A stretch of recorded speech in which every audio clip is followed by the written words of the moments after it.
तो एवरीवन, आज हम बात करते हैं sexual reproduction in flowering plants के नेक्स्ट पार्ट सीड के बारे में। देखिए सीड क्या होता है। सीड एंजियोस्पर्मिक प्लांट का फाइनल प्रोडक्ट होता है जो हमें सेक्सुअल रिप्रोडक्शन के थ्रू मिला है और इसको हम फर्टिलाइज्ड ओव्यूल भी कहते हैं। फर्टिलाइज्ड ओव्यूल जब मैच्योर होता है तो सीड का फॉर्मेशन करता है और सीड प्रेजेंट कहाँ होता है? फ्रूट के अंदर प्रेजेंट होता है। अगर हम कंपोनेंट्स ऑफ सीड की बात करें तो हम सबसे पहले बात करते हैं एंडोस्पर्म की। एंडोस्पर्म, बहुत से सीड ऐसे होते हैं जिनमें एंडोस्पर्म प्रेजेंट हो सकता है और बहुत से सीड ऐसे होते हैं जिनमें एंडोस्पर्म अब्सेंट होता है। एंडोस्पर्म होता क्या है? एंडोस्पर्म वही स्ट्रक्चर है जो हमें ट्रिपल फ्यूजन की प्रोसेस के थ्रू मिला। और एंडोस्पर्म का काम क्या होता है? डेवलपिंग एम्ब्रियो को न्यूट्रिशन कौन प्रोवाइड करवाता है? एंडोस्पर्म प्रोवाइड करवाता है।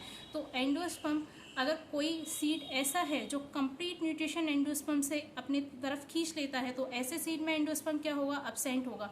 ऐसे सीड क्या कहलाते हैं? नॉन एल्ब्यूमिनस सीड कहलाते हैं या नॉन एंडोस्पर्मिक सीड कहलाते हैं, जिनके पास एंडोस्पर्म अब्सेंट होता है। इनके एग्जाम्पल पी, ग्राउंडनट। मतलब जो डाइकॉट सीड होते हैं वो क्या है? नॉन एल्ब्यूमिनस सीड या नॉन एंडोस्पर्मिक सीड। अब देखिए ये पहचान कैसे हुई कि पी या ग्राउंडनट कैसे हैं? डाइकॉट सीड हैं। तो देखिए आप कोई सीड लीजिए और वो दो इक्वल पार्ट में डिवाइड हो जाए, दो बराबर पार्ट्स में डिवाइड हो जाए तो वो सीड क्या होता है? नॉन एल्ब्यूमिनस सीड होता है।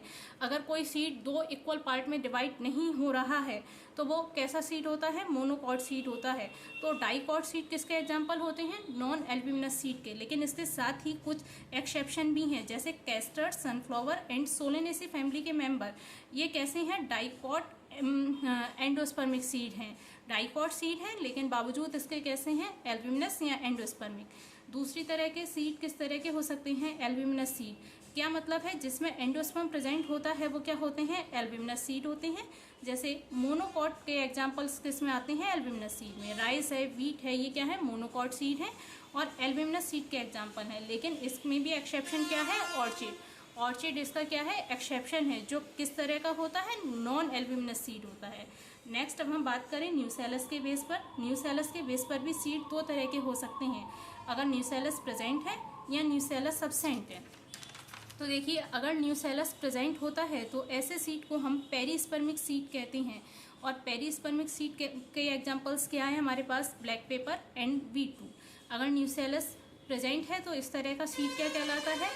पेरिस्पर्मिक। और न्यूसेलस अगर अब्सेंट है तो इस तरह का सीड क्या कहलाता है? Non perispermic seed. Nucellus absent है तो क्या कहलाता है? Non perispermic seed. ज़्यादातर जो सारे एंजियोस्पर्मिक प्लांट के सीड होते हैं वो क्या होते हैं? नॉन पेरिस्पर्मिक सीड रहते हैं, जिसमें न्यूसेलस अब्सेंट रहता है। लेकिन न्यूसेलस प्रेजेंट है तो ऐसे सीड्स क्या कहलाते हैं? Perispermic seed. अब देखिए बात करते हैं नेक्स्ट सीड कवर की। सीड कवर किससे डेवलप होता है? इंटेग्यूमेंट से डेवलप होता है। और इंटेग्यूमेंट कितनी लेयर में प्रेजेंट होता है? दो लेयर में, outer integument and inner integument. तो जो आउटर लेयर सीड कोट की होती है वो क्या होती है? टेस्टर। और किससे डेवलप हुई है? आउटर इंटेग्यूमेंट से। And inner layer of seed coat क्या कहलाती है? टैगमेन, जो किससे बनी हुई है? इनर इंटेग्यूमेंट से बनी हुई है। नेक्स्ट अगर हम बात करें एम्ब्रियो की प्रेजेंस के अकॉर्डिंग सीड डाइकोटिलेडन भी हो सकता। सीड में एम्ब्रियो में क्या क्या प्रेजेंट होता है? Cotyledon and embryonal axis. अगर कोटिलेडन एम्ब्रियोनल एक्सिस और कोटिलेडन एम्ब्रियो से पहले हमने बात की है, आप वहां देख सकते हैं। कोटिलेडन एक प्रेजेंट है तो इस तरह के सीड क्या कहलाते हैं? Monocotyledon seed. और अगर दो कोटिलेडन किसी सीड में प्रेजेंट हैं तो इस तरह के सीड कहलाते हैं डाइकोटिलेडन सीड। मोनोकोटिलेडन सीड जो दो इक्वल पार्ट में ना टूटे, जैसे राइस, व्हीट एंड मेज।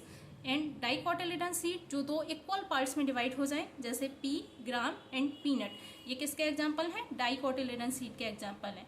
अब देखिए जो माइक्रोपाइल प्रेजेंट होती है वो एक स्मॉल पोर के रूप में सीड कोट के ऊपर प्रेजेंट रहती है। और ये क्या प्रोवाइड करवाती है? माइक्रोपाइल स्मॉल पोर के रूप में प्रेजेंट है। ये O2 एंड वाटर की, ऑक्सीजन एंड वाटर की एंट्री करवाती है सीड जर्मिनेशन के दौरान। अब सीड के एडवांटेज के बारे में पढ़ते हैं। सीड का एडवांटेज क्या क्या है? तो देखिए सीड प्लांट लाइफ साइकिल की एक बहुत ज़रूरी स्टेज है। अगर सीड नहीं होगा तो प्लांट का फॉर्मेशन नहीं होगा। तो प्लांट लाइफ साइकिल की एक बेसिक नीड है सीड।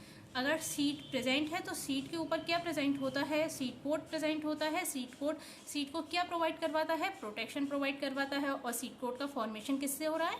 इंटेग्यूमेंट से। सीड में प्रॉपर्टी पाई जाती है डिहाइड्रेशन की और डोरमेंसी की। नेक्स्ट क्या कह रहे हैं, seed is the only structure in the plant which needs water for germination. Plant का केवल एक ऐसा स्ट्रक्चर है जिसको जर्मिनेशन के लिए वाटर की ज़रूरत होती है और जो जर्मिनेट होकर नए प्लांट का फॉर्मेशन करता है। Seed is the product of fertilization. Seed हमें कैसे मिला है, फर्टिलाइजेशन की प्रोसेस के थ्रू। अगर हम बात करें कि सीड डोरमेंसी या सीड डिहाइड्रेशन क्या होता है, तो देखिए ये मेरे पास एक सीड प्रेजेंट है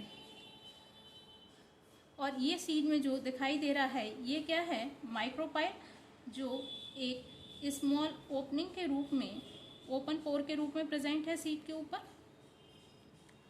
अब देखिए अगर मैं इस सीड में से रिमूव कर दूं 10 to 15% वाटर, तो सीड किस कंडीशन में हो जाएगा, डिहाइड्रेटेड कंडीशन में हो जाएगा। सीड से हमने पानी खींच लिया है 10 से 15% तक, तो सीड कैसा हो गया, डिहाइड्रेटेड कंडीशन में हो गया। अब जो सीड डिहाइड्रेट कंडीशन में हो उस सीड को हम स्टोर कर सकते हैं और स्टोर करने के बाद ट्रांसपोर्ट भी कर सकते हैं, एक जगह से दूसरी जगह भी भेज सकते हैं। तो सीड की जो स्टेज जिसमें हमने सीड से क्या कर लिया है, वाटर रिमूव कर लिया है, डिहाइड्रेटेड कंडीशन, ये क्या कहलाती है, सीड की डोरमेंसी कहलाती है। तो डोरमेंसी का क्या मतलब है, property of the seed where seed is dehydrated and unable to germinate. हमने क्या कर लिया है, सीड से पानी निकाल लिया है और तो इस कंडीशन में सीड जर्मिनेट नहीं कर पाएगा।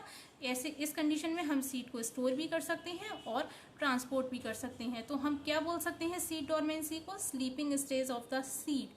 वो सीड की वो स्टेज जिसमें वो जर्मिनेट नहीं कर सकता है। अगर यही सीड, डिहाइड्रेटेड सीड, हम कहीं ले जाएं और दूसरी जगह हम उसको इम्प्लांट करें, पानी प्रोवाइड करवाएं, ऑक्सीजन प्रोवाइड करवाएं, तो यही सीड क्या कर जाएगा, जर्मिनेट कर जाएगा। तो सीड की वो स्टेज जिस पे वो जर्मिनेशन नहीं कर पाता है वो क्या कहलाती है, सीड डोरमेंसी। तो ये सीड के बारे में था। उम्मीद करती हूँ आपको अच्छा लगा होगा। Thank you.